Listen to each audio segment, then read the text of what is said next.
नमस्कार दोस्तों।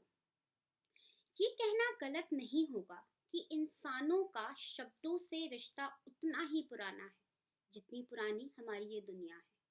वो एक चीज जो इंसान को इंसान बनाती है, वो उसके सोच और जज्बातों को अल्फाजों में बयां करने की क्षमता ही तो है। हम सभी महसूस करते हैं, हम सभी के अंदर एहसास भी होते हैं, पर हम सभी बयां नहीं कर पाते।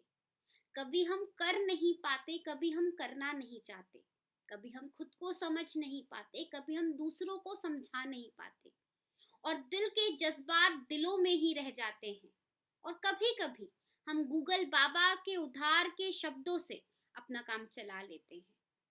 पर मेरा प्रश्न ये है, कब तक? कब तक वो चीज जो हमें इंसान बनाती है, वही चीज करने में हम खुद को असमर्थ और असहज महसूस करते रहेंगे?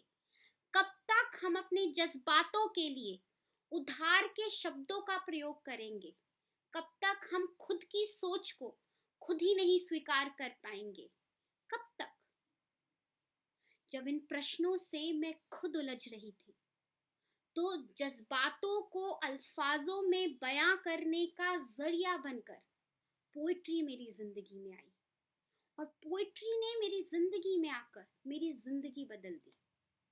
मैं Shruti Mishra, poet and poetry educator हूँ, और आपको ये बताना चाहती हूँ कि यूं तो पोइट्री को समझने के बहुत तरीके हैं, पर मेरी जिंदगी ने, मेरे अनुभव ने मुझे जो समझाया है, पोइट्री का जो मायना बताया है, वो मात्र इतना है। जब हम अपने सच को पन्नों पर उतार देते हैं, दुनिया उसे पोइट्री कहती है। अपने सच को पन्नों पे उतार देने की कला ही पोइट्री है।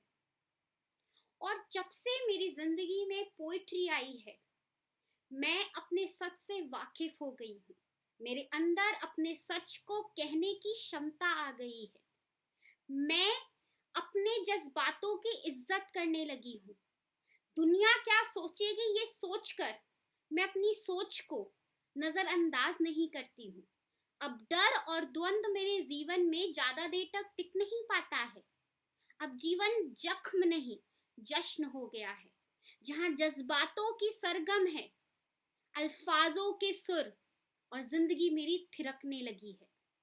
यदि आपको भी अपने सच से वाकिफ होना है, यदि आपको भी अपनी जिंदगी की आवाज खुद बनना है, यदि आपको भी किसी और के डर, किसी और की शर्म, किसी और के नियमों की उलझनों में उलझकर अपने जीवन को नहीं खोना है, यदि आपको अपनी कहानी खुद लिखना है, तो आप अल्फाजों की कलम उठाइए और जिंदगी के कोरे कागज पर खुद की कविता खुद लिख जाइए।